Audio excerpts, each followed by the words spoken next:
No freelancer or business would want to have the reputation that, oh, this guy, oh, this girl, or this business, they give stuff away for free. I don't think anyone would want to have that reputation because then lugi ka. You're not going to make money. Hey guys, welcome back to the Leadership Stack Podcast, the podcast for entrepreneurs by entrepreneurs to increase your leadership, teamwork, and profits.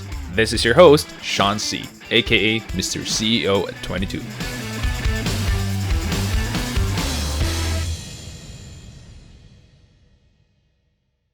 Hey, from Mitch, what can you say about people who choose to work for free in exchange of testimonials or possible long-term employment? I would just assume, muna, Mitch, about this question being a service being provided to the client. Maybe you're a freelancer, you're doing maybe social media marketing as a service.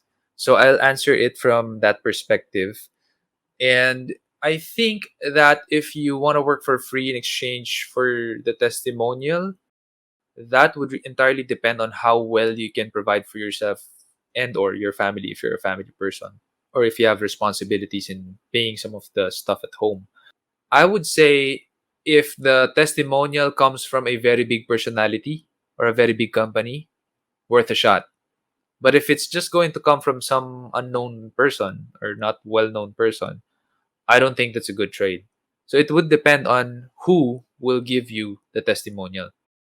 Possible long term employment, I would say also worth a shot if the company is a well known company with a culture that you really want to get into, with a pay that is good for you, and with you looking at staying long term with that company. I would say it is worth a shot.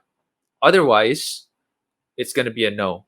So if the person or the company you're going to be doing it for free for not so well known, I'd say it's not worth it. Also, if you don't think that you're going to be part of the board or you're going to be part of the higher up positions, why would you want to stay there long term? So you have to first look at your end goal. What is your end goal?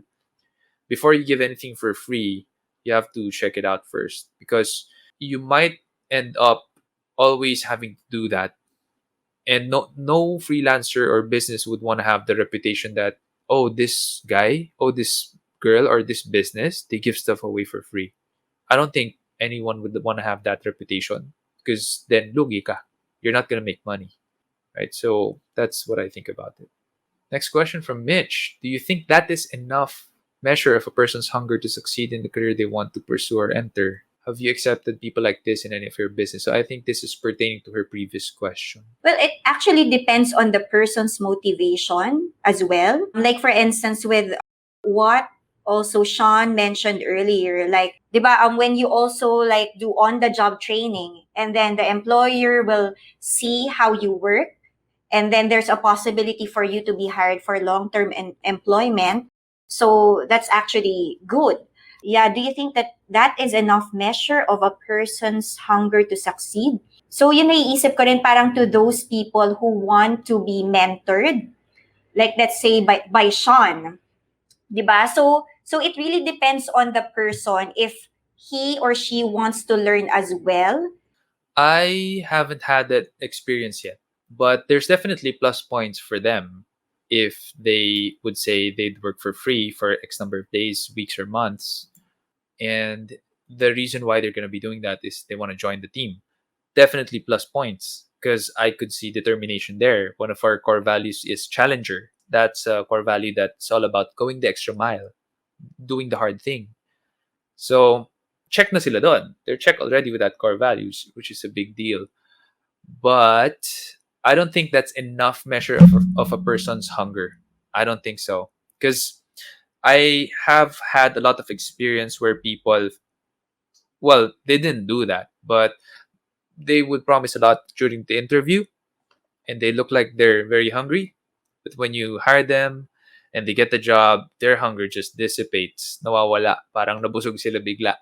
So, one of the reasons why we have the 6-step hiring process, and imagine now it's just online, diba? Because we interview via Zoom.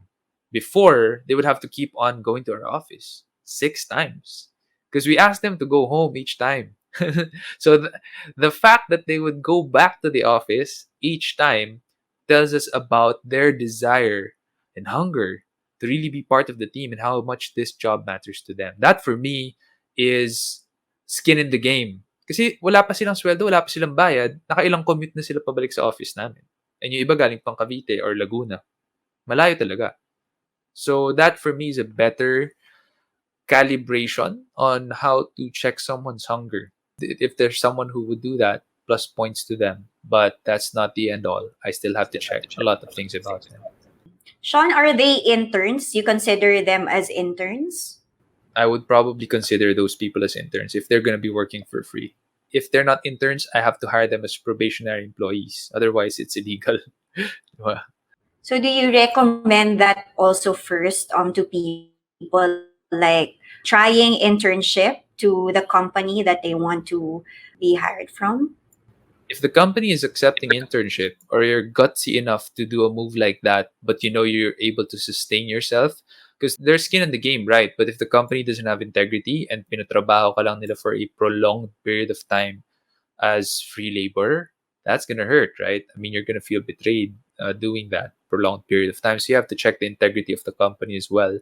Definitely a gutsy move if you're gonna do that. Hats off. Next question from Bern.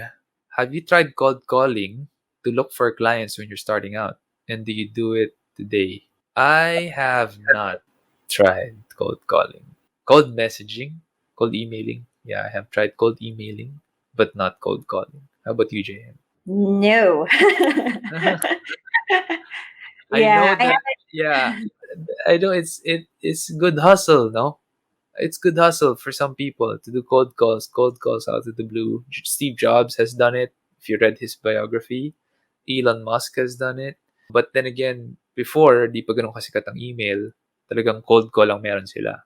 I'm not sure if you can consider it cold calling, but I think I did it for my first coffee table book. So I actually wrote also like a letter to this company if I can also like distribute my coffee table book from their coffee shop. And timely naman na they're doing that actually, and then a percentage goes to a charity. So something Mhm. like that. So can you consider that as cold messaging? Yeah, I would say. I would Mm, say, yeah. It's yeah.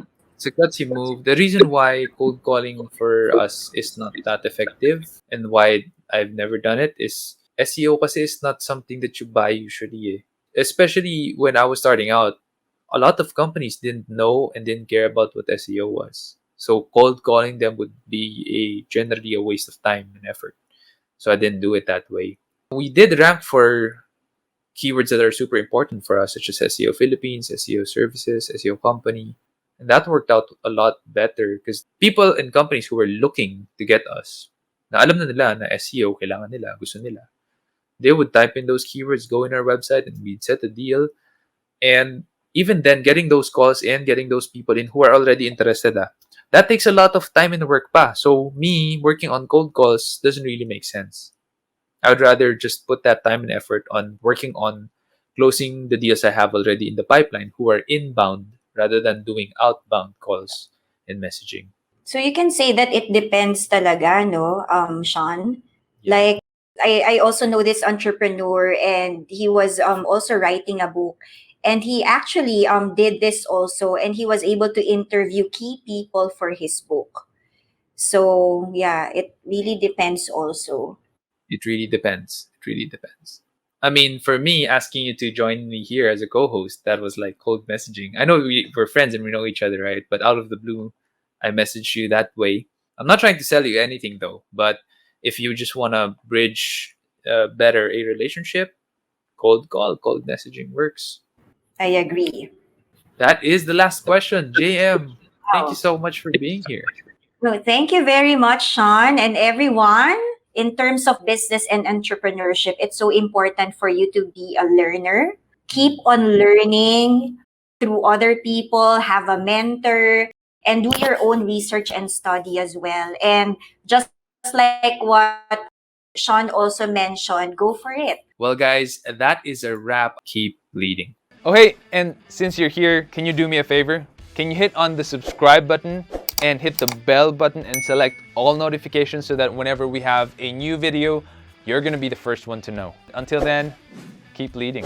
Most public companies, they're a slave to one thing, and that's, giving value to their shareholders. Value means profit. We're a business too. We need to make profit to be in business and sustain the long run. However, it's our theory that when you put your people over the profits, that usually the profits take care of themselves. And that was shown to us, almost a fact during this past year of the pandemic.